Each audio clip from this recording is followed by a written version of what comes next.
You're not too attached. You're being quietly trained to chase. And the scariest part is, it doesn't feel like manipulation. It feels like chemistry. Let me paint the scene. They text just enough to stay relevant. They show interest, then pull back. One day you feel chosen. The next you're replaying conversations like a detective with insomnia. And somehow you're the one leaning in harder. Here's the harsh truth most people never say out loud. Chasing isn't a personality flaw. It's a psychological response to uncertainty. And certain people, consciously or not, know exactly how to trigger it. This video isn't about blaming them. It's about waking you up before your emotional energy becomes their renewable resource. Because if you don't catch this early, the cost isn't just wasted time. It's self-trust. It's dignity. It's months, sometimes years of your life orbiting someone who never planned to land. Let's open the first box. Thing first. They give you inconsistent validation. Not no validation. Not full validation. Just enough.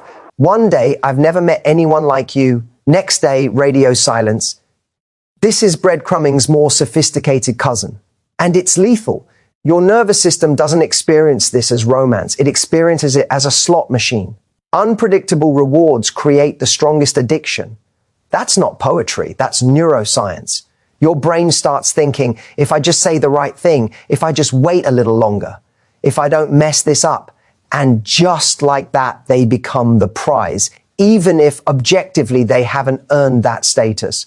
Quick reset. Be honest. If they suddenly became consistent tomorrow, would they actually be that impressive? Or does the mystery do most of the heavy lifting? Exactly. Thing. Second, they mirror your depth early. This one is sneaky. They ask deep questions fast. Childhood wounds, relationship trauma, big dreams. You feel seen.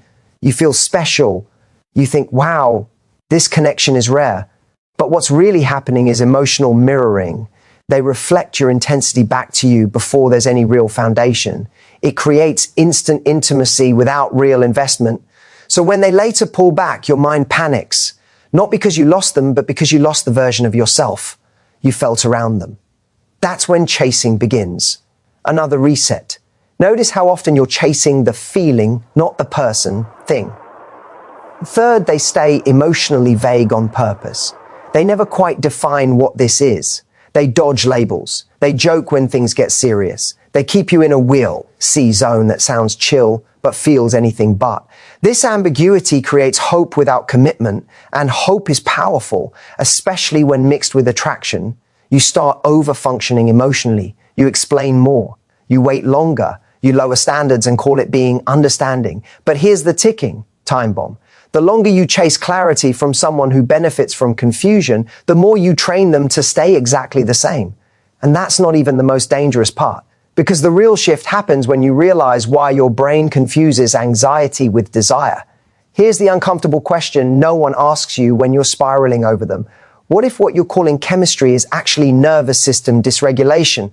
Because real attraction doesn't feel like a constant low-grade panic, that tight chest, the phone-checking reflex, the way silence suddenly feels personal. That's not romance. That's your attachment system, waving a red flag like it's on fire. Let's open the next box. Thing fourth. They create emotional highs without emotional safety. When things are good, they're intoxicating. The laughs hit harder. The connection feels cinematic. You think, when it's good, it's really good. But notice what's missing: consistency. Your brain starts associating emotional relief with their presence. So when they pull away, your body doesn't think, this isn't working. It thinks, get them back. That's how chasing gets wired. Reset moment. If a relationship only feels safe when it's intense, that's not passion. That's emotional whiplash. Thing fifth, they subtly position themselves as hard to get. Not in a playful way, in a status-based way. They're busy. Always. They have options. They remind you, indirectly, of that fact. X's pop up in conversation. DMs are implied. You feel like you're auditioning, even though no one told you there was a casting call. This triggers scarcity, and scarcity is gasoline on the chase instinct. Your mind starts thinking in terms of competition instead of compatibility. You want to win them, not because they're aligned with you, but because your ego doesn't want to lose. That's how main character energy quietly turns into self-abandonment. breaking the fourth wall for a second. If you're doing mental gymnastics to prove your worth to someone who hasn't committed, you're already paying too much. Thing 6, they reward effort, not presence. This is subtle but deadly. The more you explain yourself, the more they open up. The more you chase, the warmer they get. The moment you pull back, they cool off. So your nervous system learns a rule. Love must be earned through effort. You stop being, you start performing. You send the long text. You stay calm when you're not. You swallow discomfort to keep the connection alive. And without realizing it, you teach yourself that peace is conditional. Here's the fear piece most people miss. If you stay in this loop long enough, your baseline for love drops. You normalize emotional labor that should never have been required. Another reset. Ask yourself this: would you ever want someone you love to work this hard just to feel chosen? Exactly. And now here's where everything shifts, because chasing doesn't start when they pull away. It starts when you ignore the first moment your body knew something was off. And once you see the final behavior, the one that locks people into the chase, it becomes impossible to unsee. But that's not even the most dangerous one. The last box reveals how chasing rewires your self-image without you noticing, and why stopping feels terrifying at first. The most dangerous thing they do isn't pulling away. It's what happens inside you while you're trying to pull them back. Because at a certain point, you're no longer chasing them. You're chasing the version of yourself you become when they're almost choosing you. Let's open the next box.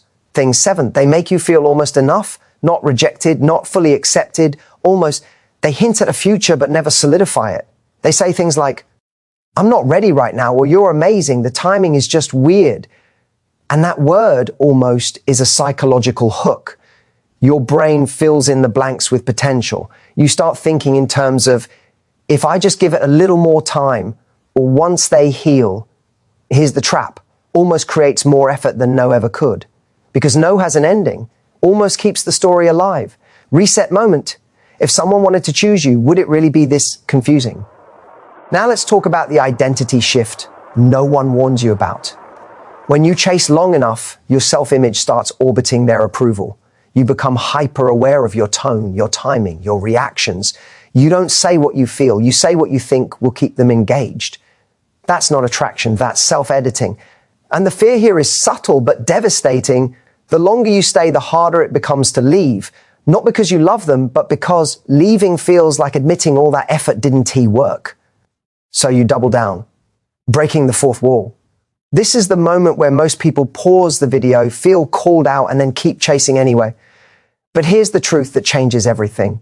Chasing rewires your self-worth. You stop asking, do I like how I feel with this person? And start asking, how do I get them to like me more? That's the point where attraction flips into anxiety. And once your worth gets tied to the outcome, walking away doesn't empowering. It feels like failure. Which brings us to the real reason stopping feels terrifying. Because when you stop chasing, you don't just risk losing them. You risk losing the story you've been telling yourself about who you could be together. Reset moment. Ask yourself honestly, are you afraid of losing them or of losing the hope version of your future? Now here's the bridge most people miss. The opposite of chasing isn't cold detachment. It's self-anchoring. It's returning to a version of you that doesn't need emotional volatility to feel alive. But there's a final mystery box left. Because even when people understand all of this, they still struggle to stop. And that's because no one teaches you what to do instead of chasing when the urge hits. And once you learn that, the power dynamic flips permanently. But that's where the real freedom begins.